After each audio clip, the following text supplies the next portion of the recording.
corazón, con ahínco, hemos ido ganándole el terreno a la oscuridad. Este pueblo Tin, heredero de la gloria de los libertadores, enfrenta con su esfuerzo, con su honesta y digna gesta, a los heraldos negros del terrorismo. Decidimos despertar y levantar al mundo nuestra voz de esperanza. Triunfaremos por encima de las dificultades, por encima del crimen. Triunfaremos.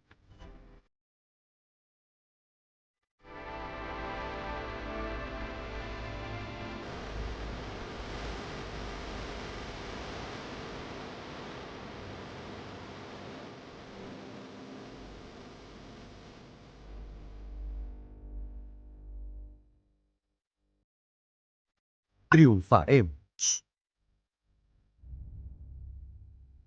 Qué bueno, triunfaremos, triunfaremos, triunfaremos, Nora, triunfaremos, estamos triunfando y la consigna es triunfar. Y esa es una consigna bolivarianísima. Allá en Pativilca, cuando Bolívar, alguien le preguntó, ¿y ahora qué haremos, Libertador? Y Bolívar dijo, ¿cómo que qué haremos? Triunfar. Triunfar, triunfar será suprema obligación. Esa es nuestra consigna. Ese es nuestro camino. Triunfar, triunfaremos. Triunfando, triunfaremos. El triunfo es del pueblo venezolano, el triunfo de la República. Y precisamente después de haber visto ese tremendo video, ese tremendo un documental para la historia, estos documentales, estas imágenes quedarán para la historia venezolana. Puede haberlo visto, no tenemos duda, una reseña de la batalla petrolera de fines del 2002 y del comienzo del 2003, la batalla y la victoria. Y la victoria del pueblo es al mismo tiempo la derrota de los conspiradores, la derrota de los terroristas, la derrota de los golpistas, la derrota de los fascistas. Y una vez más, el triunfo del pueblo, el triunfo de la patria, el triunfo de la República, el triunfo de Venezuela. Seguirán sufriendo derrotas los que pretenden cortarle el camino a Venezuela. Venezuela es sencillamente invencible. Y aquí estamos hablando de la batalla.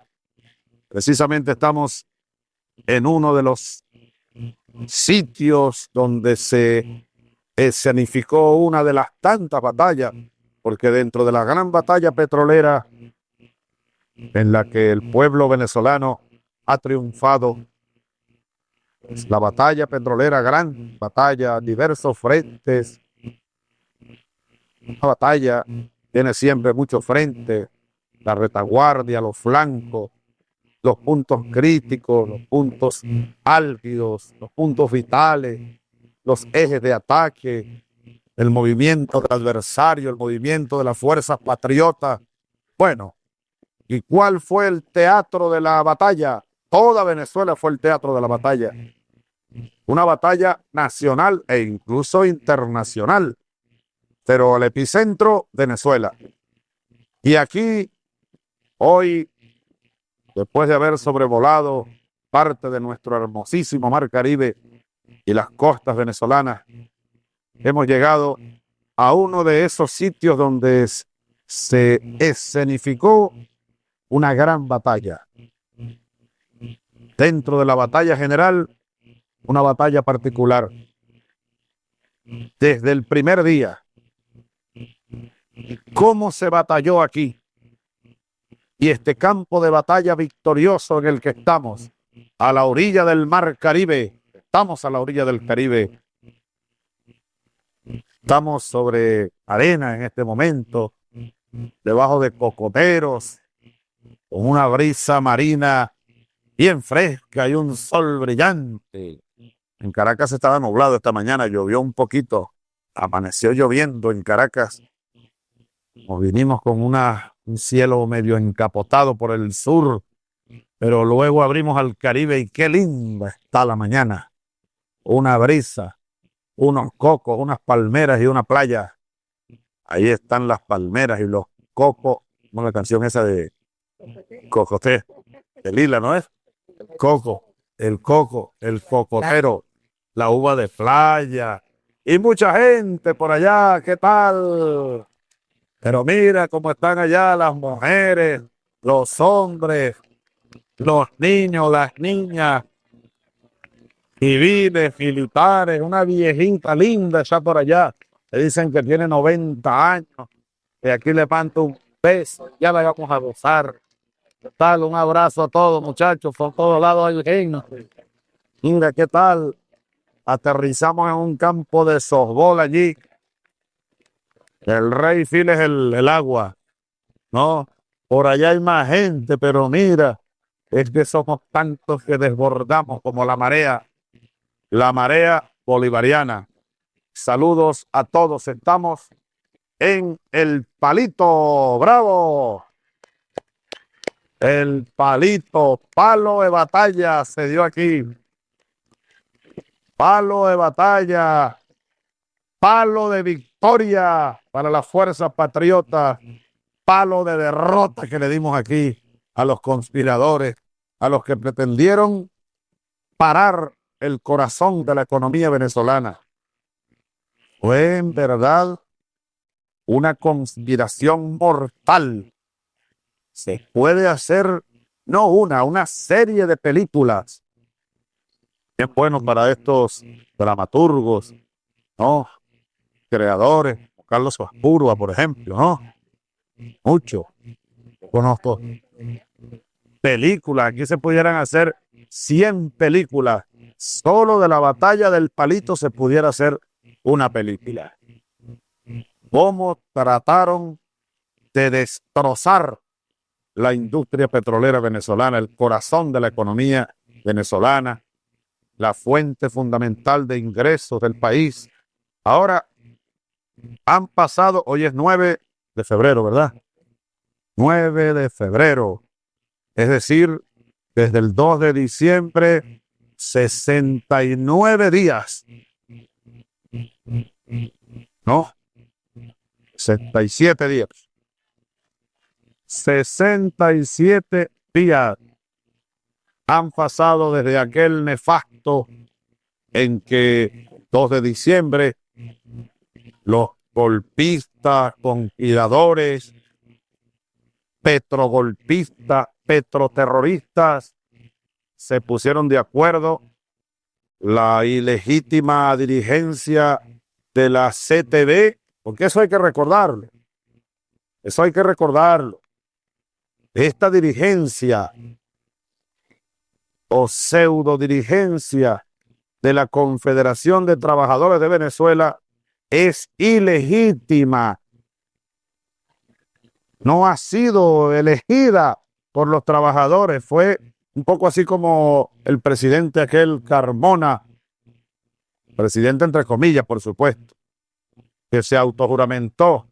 Igual pasó con esta ilegítima directiva de la CTV, y no solo ilegítima, ilegal, porque ya en el proceso electoral aquel para elegir al presidente de la CTV, hay que recordar que hubo varios candidatos.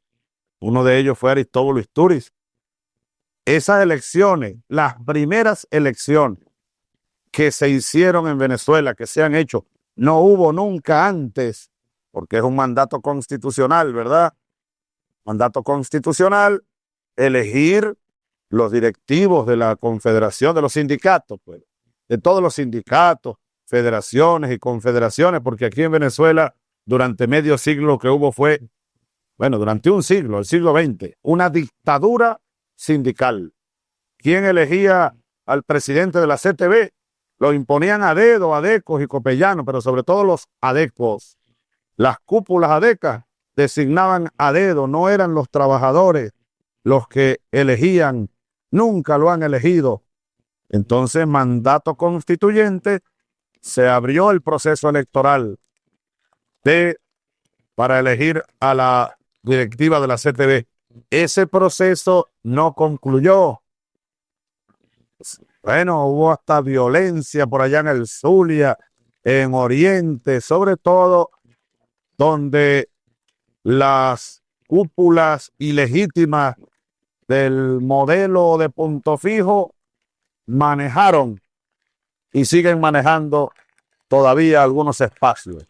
Pues bien, entonces le venía diciendo que esa dirigencia de la CTV hay que recordar, yo solo estaba recordando que es ilegítima, no ha sido reconocida por institución alguna en Venezuela, para comenzar por el Consejo Nacional Electoral. No, el Consejo Electoral en su momento dijo que no se podía concluir aquel proceso porque, entre otras cosas, más de la mitad de las actas desaparecieron. ¿Qué hay que recordar, pues? Cómo esta ilegítima cúpula de la CTV, como la cúpula de Fedecámaras, la misma Fedecámara, esa misma cúpula que apoyó el golpe y cuyo presidente entonces, el señor Carmona, bueno, fue impuesto allá en Miraflores. La cúpula ilegítima de la CTV, la cúpula de Fedecámaras, esas dos cúpulas unidas en una unión antinatura, porque se trata de supuestamente antinatura, en verdad no es. Ellos han estado unidos desde hace mucho tiempo. Esa cúpula corrupta sindicalera siempre traicionó a los trabajadores e hizo pacto con la cúpula empresarial para quitarle a los trabajadores venezolanos, por ejemplo, las prestaciones sociales. Querían privatizar la seguridad social. Nunca han protestado contra el atropello de los sectores privados contra los trabajadores. No, siempre han dejado solos a los trabajadores en su lucha contra atropellos, vejámenes, desconocimiento de sus derechos. Ha sido el gobierno bolivariano el que en algunos casos de resonancia ha tenido que acudir en defensa de los trabajadores ante el atropello de algunos patronos en algunos casos. Pero no hay en Venezuela, nunca hubo una CTV que defendiera de verdad a los trabajadores. Así que se unieron la cúpula ilegítima de la CTV y la cúpula de Fedecámaras, cúpula golpista, que sin duda alguna, la cúpula golpista de la CTV y la cúpula ilegítima y golpista de Fedecámaras. Y como no consiguieron entonces lo que en abril habían conseguido un grupo de generales y almirantes y un grupo de militares que se prestaron para el golpe de Estado militar, entonces en diciembre lanzaron un nuevo ataque, golpe de Estado petrolero. Un golpe de Estado petrolero. Ese era el eje central del ataque golpista que arrancó el 2 de diciembre.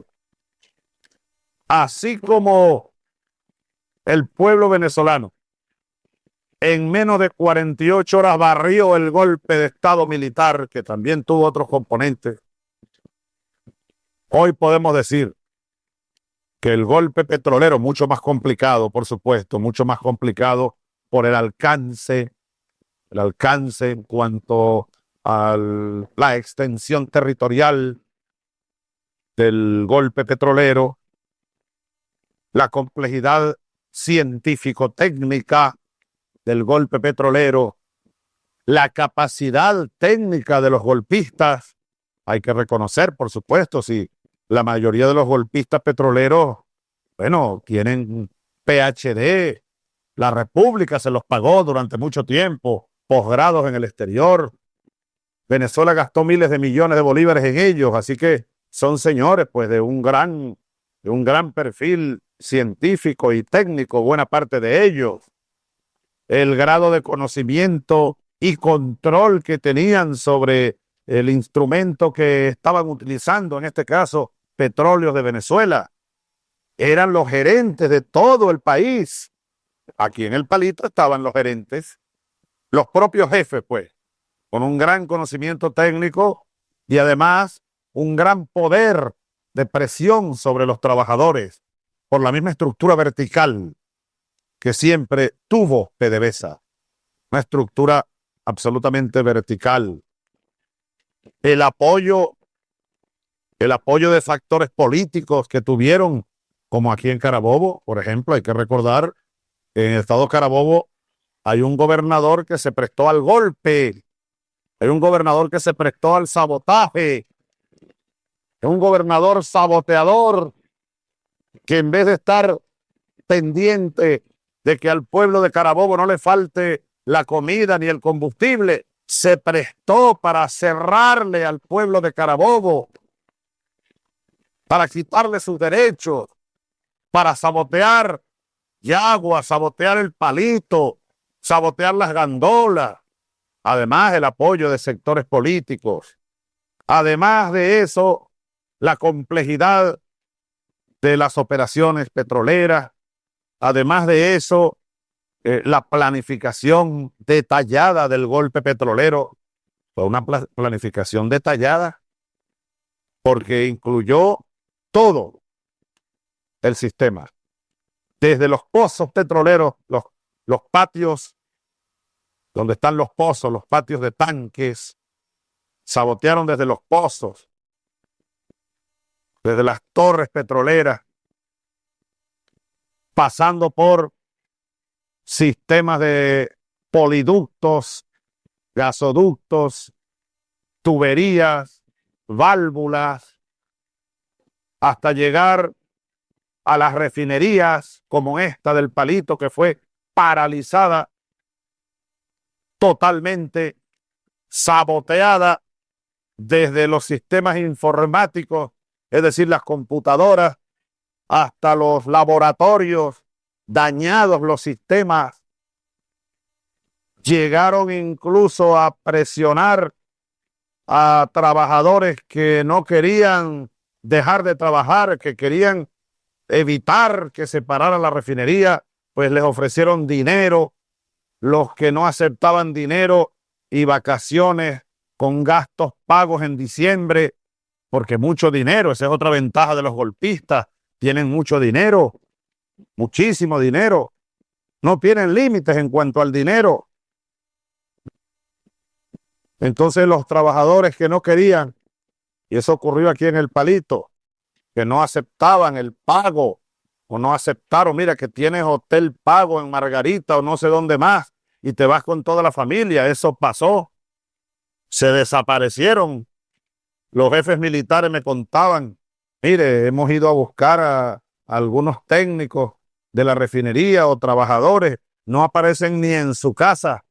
Y dicen los vecinos que hace una semana que se fueron con maletas, les pagaron vacaciones para que se perdieran el mes de diciembre.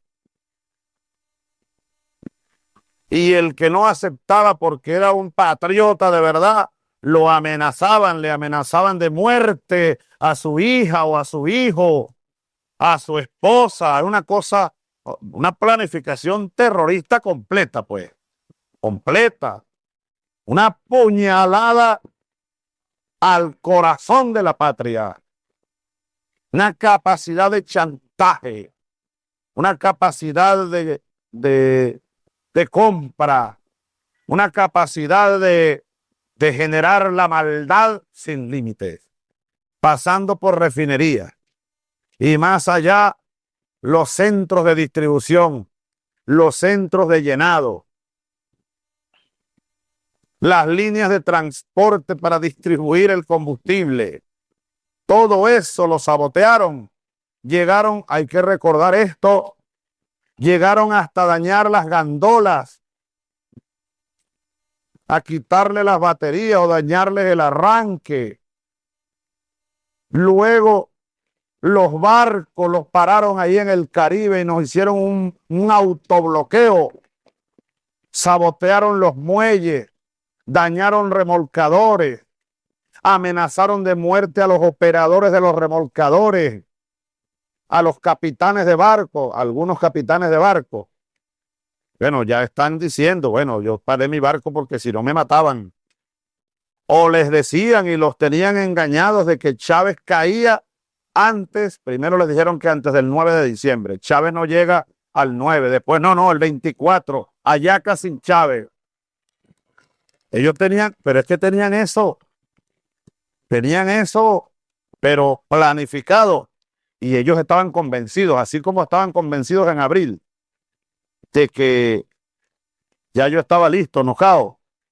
Entonces ellos, sí, sacaron la cuenta, otra vez se equivocaron. Incluso por ahí, hoy escribe uno de los, por aquí estaba leyendo, veníamos leyendo en el helicóptero, uno de los ideólogos, de los intelectuales que siempre están apoyando estos movimientos golpistas, antibolivarianos.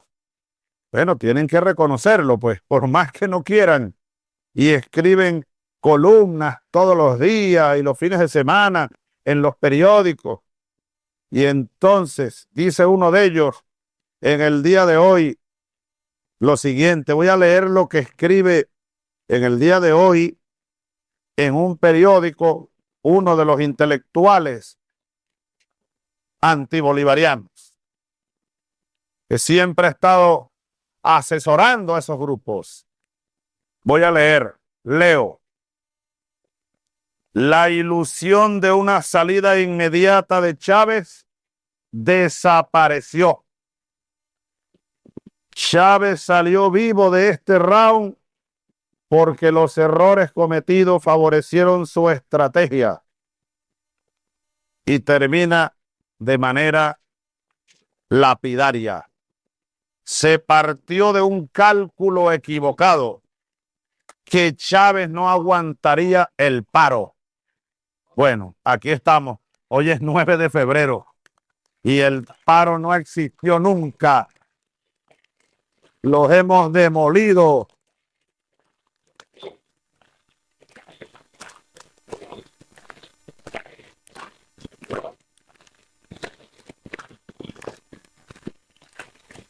Entonces, claro, hemos enfrentado,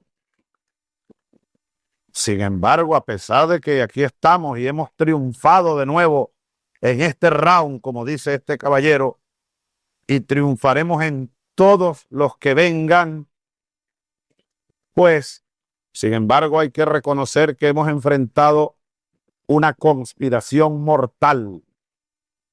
Nos tiraron a sacar, pues, como dicen en criollo. Nos tiraron a sacar. Porque ¿cuál era el plan? Que no hubiera gasolina, pues. Que no hubiese gasolina. Y por eso dañaron las gandolas, las refinerías, los llenaderos, los remolcadores para que no entrara ningún barco a Venezuela. Empezaron a escribir, a comunicarse por correo electrónico con casi todos los armadores. Los armadores son los dueños de los empresarios internacionales, dueños de, ¿cómo se llama? De los barcos. Los barcos. Armadores se llaman. Bueno, le mandaron a los armadores cartas, comunicaciones. Todavía, bueno, asumiendo que era PDVSA. Aquellos señores en Grecia o en Estados Unidos o en Japón o en Italia o donde fuere, les llegaba una comunicación de PDVSA. Ellos no iban a saber que estos señores eran los golpistas, porque estaban asumiendo todavía que eran los directivos de PDVSA y salían a los medios hablando como directivos de PDVSA, desconociendo al presidente de la empresa y desconociendo al gobierno, y ellos asumiéndose como la verdadera directiva, y como manejaban todas las computadoras, tenían todo el control informático. Esa es otra de las grandes ventajas que tenían. No había computadora en PDVSA que ellos no controlaran. A control remoto. Las apagaban, las bloqueaban, las chisporroteaban, etcétera, las saboteaban. Tenían toda la empresa que se llama Intesa, que ahora desaparecerá, por supuesto, porque hemos nacionalizado incluso hasta el cerebro ahora de PDVSA. El sistema informático estaba en manos, bueno, de los golpistas, y los enemigos de la patria, todo el sistema de computación a través del cual pagaban, se repagaban, se daban los vueltos, todo un manejo, pero absoluto de la empresa. Ahora, ¿qué ocurre? Esta conspiración, venía diciendo, abarcó hasta allá. Muchos armadores, o la mayoría de ellos, no querían mandar barcos para acá, porque les decían que no se garantizaba la seguridad en los puertos, que si entraba el barco le iban a colocar una bomba, que no había, que los que estaban manejando los remolcadores, pero uno que teníamos, un remolcador teníamos, como de 50, 80, un remolcador.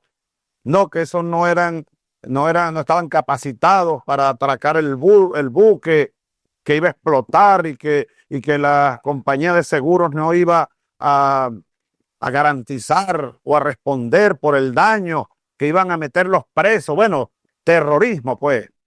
Así que los barcos extranjeros pasaban derecho. Me cayó una hormiga aquí. Los barcos extranjeros, una hormiga punta ojo. Los barcos pasaban derecho, no se paraban, ni que les pagáramos por adelantado. Mire que le vamos a pagar por adelantado, no. Además, tampoco teníamos el manejo de la finanza. Tampoco teníamos el manejo de la finanza. Resulta que ellos tenían las cuentas de PDVSA, las tenían a veces incluso bloqueadas. No teníamos ni el dinero para pagar. O sea, una conspiración casi perfecta. Solo que ellos no contaron con la capacidad de respuesta del pueblo venezolano, de los patriotas de Venezuela, de la Fuerza Armada venezolana junto al pueblo, en cumplimiento de la Constitución y de la ley. No contaron con eso. Eso ellos no lo consideraron en sus cálculos y por eso partieron de un cálculo equivocado, dice uno de sus teóricos. Creyeron que Chávez no aguantaba el paro. Claro, es que ellos siguen equivocándose porque no se dan cuenta que no es Chávez. Ellos personalizan algo que no es personalizable. Esto no es un hombre. Aquí lo que hay es un pueblo con dignidad. Aquí lo que hay es un colectivo dando una batalla como nunca antes en un siglo en Venezuela. Nunca antes había un pueblo tan fervoroso, un pueblo tan consciente, porque ellos, bueno, ¿cuál era el siguiente paso? Bueno, Chávez, ellos contaban con que la Fuerza Armada no iba a apoyar el esfuerzo como lo apoyó. Contaba con que algún sector militar se iba a unir a los golpistas de Altamira para exigirle a Chávez que renunciara, o ellos contaban con que como la población se iba a quedar sin gasolina, iba a haber un caos en la calle, que iba a haber violencia en la calle, o ellos contaban con que como claro, al quedarse sin gasolina, se para el transporte. Bueno, imagínense ustedes un país con el transporte paralizado, el transporte público, el transporte de alimentos. Ahora, cuando se dieron cuenta que no pudieron parar el transporte y el abastecimiento de combustible, a las primeras de cambio tenían otra carta y la jugaron también. Entonces vienen algunos empresarios y trancan las fuentes de producción y abastecimiento de alimentos, la leche, la harina de maíz, la carne, los refrescos, el agua y consumos de esenciales para la familia venezolana. Y luego, cuando vieron que eso tampoco les funcionó plenamente, jugaron otras cartas, los bancos, y empezaron a cerrar bancos o a restringir el horario de atención al público. Es decir, por eso es que dije hace rato, nos tiraron a sacar. Pero aquí estamos hoy más fortalecidos que ayer. Hemos derrotado al golpe petrolero, económico, fascista y terrorista. Y yo por esto desde el Palito quiero felicitar y reconocer el esfuerzo de los miles de trabajadores, de trabajadoras, por haber resistido, haber contraatacado, haber recuperado y haber triunfado. Felicitaciones a los triunfadores de Venezuela. Trabajadores y trabajadoras, técnicos y gerentes, soldados, comandantes y generales y almirantes, la unión del país. Esto es una demostración de aquellos que deciden, de la verdad, de la gran verdad, de aquella expresión bolivariana de Simón Bolívar. Solo la unión nos falta para completar la obra de nuestra regeneración. O en otra ocasión dijo, unámonos y seremos invencibles. Pues aquí se ha demostrado. Unidos seremos siempre invencibles. Unión, unión, unión. Esa es la divisa de la Venezuela de hoy. Pues felicitamos a todos. Felicitamos aquí en el Palito, donde se dio esa gran batalla popular, técnica, científica, civil y militar.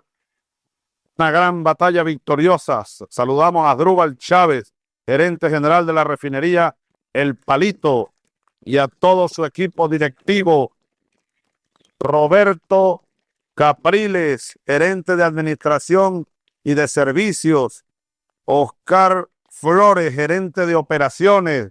Moisés Bermúdez, gerente de recursos humanos.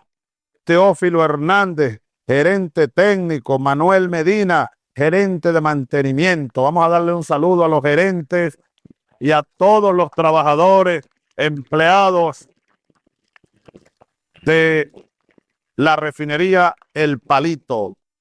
Un ejemplo de cómo se defienden los intereses de la patria. Un ejemplo de cómo se defienden los intereses del país. Saludamos también a todos los militares que están con nosotros, porque junto al pueblo que aquí está presente, una representación importante del pueblo de Carabobo, del pueblo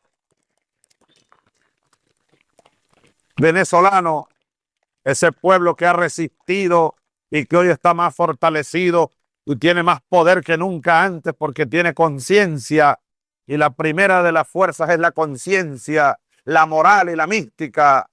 Bendito sea pueblo venezolano por esa conciencia suprema que tienes. Además del pueblo, los gerentes patriotas. Aquí había unos gerentes golpistas. Todos se fueron y no volverán. No volverán.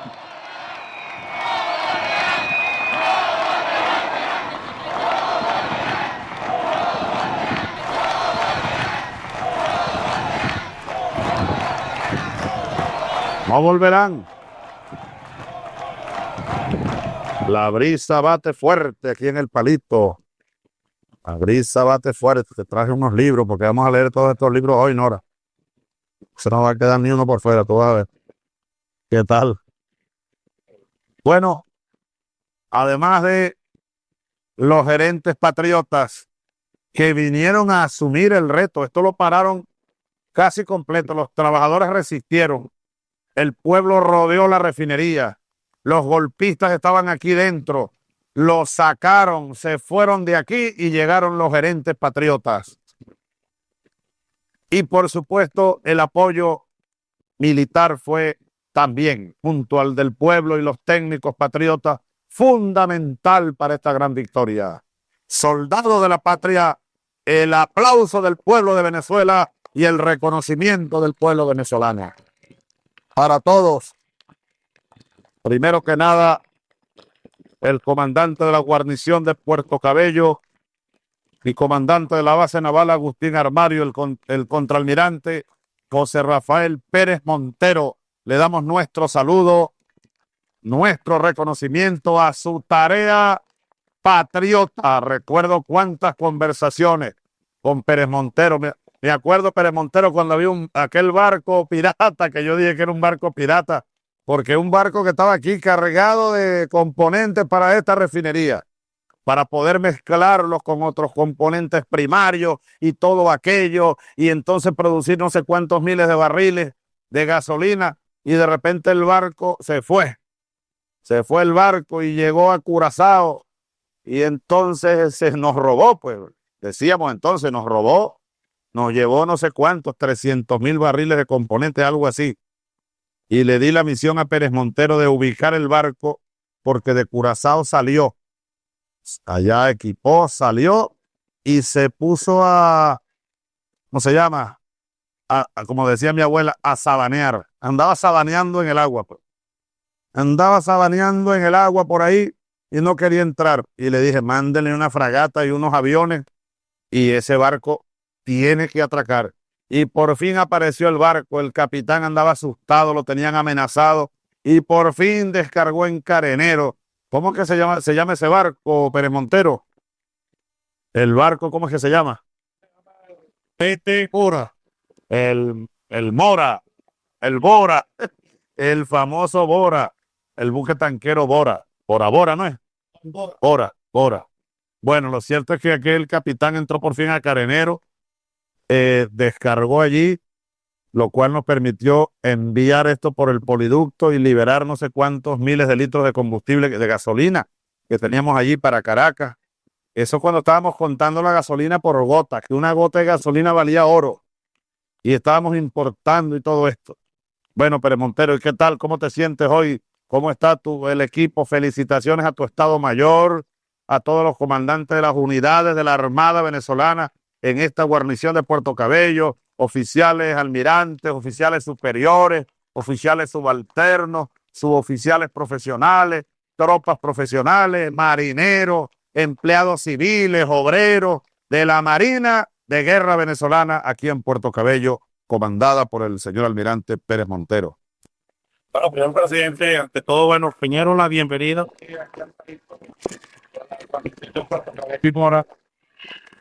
Continuamos todavía con la ley y el pueblo nos ha encomendado para garantizar las operaciones del Parito, la seguridad física, la seguridad de los terminales, tanto de el Parito como el Puerto Cabello, que es un aspecto particular porque gracias a Dios para en ningún momento. Hasta la fecha nosotros hemos desembarcado 13 buques tanqueros aquí. Y en el puerto con 13 buques. 13 buques tanqueros. ¿Cuánto tiempo? Desde el día 23 de diciembre hasta el día de ayer. 23 de diciembre Hasta el día de ayer. 13 buques tanqueros. El puerto quisieron pararlo. Recuerdo que no había remolcadores de todo esto. Sí, gracias a una operación conjunta que se hizo logramos rescatar 2 remolcadores y garantizamos las operaciones marítimas aquí en el terminal. En este momento se nos han paralizado las operaciones. Yo recuerdo aquella operación conjunta que estábamos coordinando por teléfono y todo. Y entonces resulta que estos señores generales y almirantes lanzan la operación para rescatar unos remolcadores que estaban prácticamente secuestrados. Los habían apartado por allá, los tenían como escondidos, etc. Entonces después salen por ahí diciendo que los van a enjuiciar a ellos. Aquí a los que hay que enjuiciar es a los que escondieron y sabotearon los remolcadores y los puertos y la refinería. Esos son los que tienen que ir a prisión. Tienen que ir presos, no a la impunidad. El daño ha sido terrible. Gracias a estos hombres y mujeres es que hoy podemos decir hemos triunfado. Muchas gracias, señor almirante Pérez Montero. Adelante con esa Marina Libertadora en este año, preparándonos para conmemorar la gran batalla naval del lago de Maracaibo. Y bueno, yo le decía a mis amigos los almirantes, a todos, empezando por el almirante Camejo Arenas, comandante general de la Armada, desde aquí los saludamos, junto al inspector, el almirante Maniglia, todos los almirantes, Camacho Liendo, Millán, Pérez Montero, a todos. Yo les comentaba por teléfono en esos días de la batalla de diciembre, porque fue una batalla, todos capitanes de navío. Yo les decía, porque nunca perdimos la fe ni el optimismo, jamás. Nunca nosotros estuvimos ahí, no, nunca nos sentimos derrotados ni en los momentos más difíciles. Yo recuerdo un día que no se movía un barco. El mar estaba quieto. Bueno, no se movían barcos mercantes, porque los barcos de guerra sí estaban moviéndose por todos lados. Toda la flota estaba desplegada. A todos. El almirante Chirino está por ahí también, el comandante de la escuadra. Saludamos al almirante Chirino, quien dirigió todo ese movimiento de la escuadra desplegada. Pero bueno, ni en esos momentos más difíciles nosotros nos sentimos, pero ni así, ni una chispa de derrota. No, lo asumimos, bueno, como una batalla más en la que estábamos ya, o en la que teníamos ya señalado el rumbo, la victoria, porque ese es nuestro rumbo, no hay otro, la victoria, por encima de todas las dificultades. Fueron los días más duros, aquellos de diciembre, voy a recordar diciembre 15 por allí, entre el 15 de diciembre, el 20 de diciembre. Bueno, fueron días muy duros. La batalla se intensificó, el ataque, porque nosotros estábamos en defensa, pues. Estábamos en defensa, una posición defensiva. Y decía Clausewitz que la defensa es la forma más dura y difícil de hacer la guerra. Pues tú estás en defensa, el otro está en el ataque. Pero no significa que sea la peor, no. Hay momentos en los cuales uno tiene que asumir la defensa como forma de maniobra, como esquema de maniobra. Sin perder nunca, eso sí, aprendemos desde cadetes, los que estudiamos la táctica y la estrategia del ataque, de la defensa, el ataque directo, la aproximación indirecta, todas esas, la ciencia y el arte de la guerra, pues.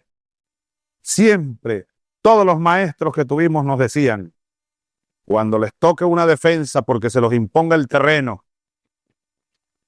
a veces el terreno impone una defensa, no hay más alternativa.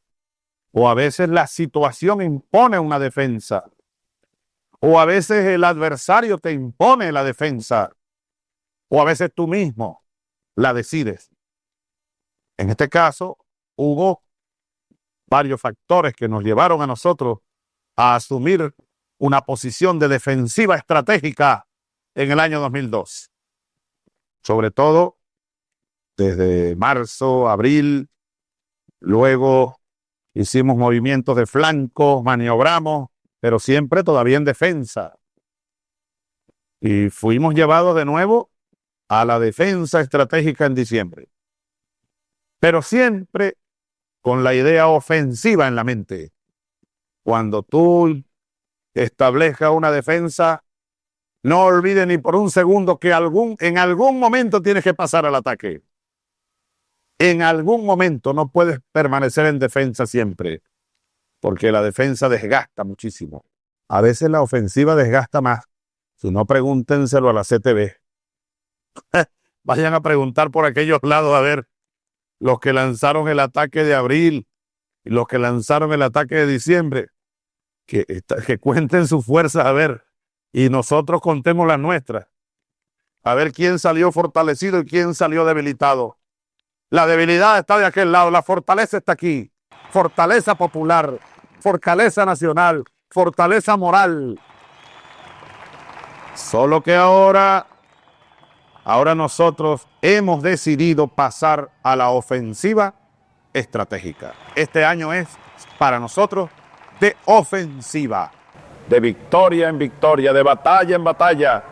La victoria del pueblo, ese es el camino, ese es el rumbo. Desde el Palito, zona de victoria patriótica para toda Venezuela, este programa extraordinario. Aló, presidente.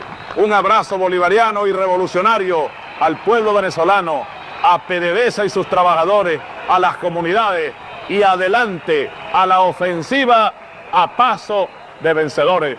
Hasta el próximo domingo. Hasta la vista, hermanas y hermanos.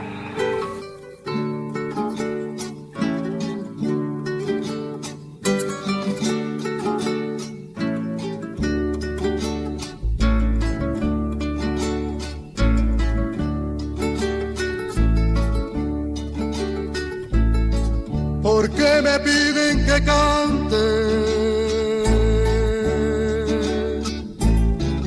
Si me han cortado a tiritas todo el azul de mi cielo, si han caído toiticas mis estrellas por el suelo.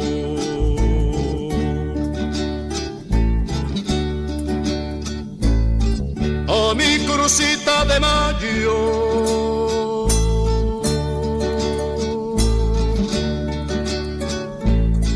le puse su florecita pa' que me quite este llanto que cantando no se quita. Ándale muchacho corriendo, dale al pisón. Ándale muchacho corriendo, dale al pisón. Que no dicen tu corazón, que no dicen tu corazón, que no dicen tu corazón.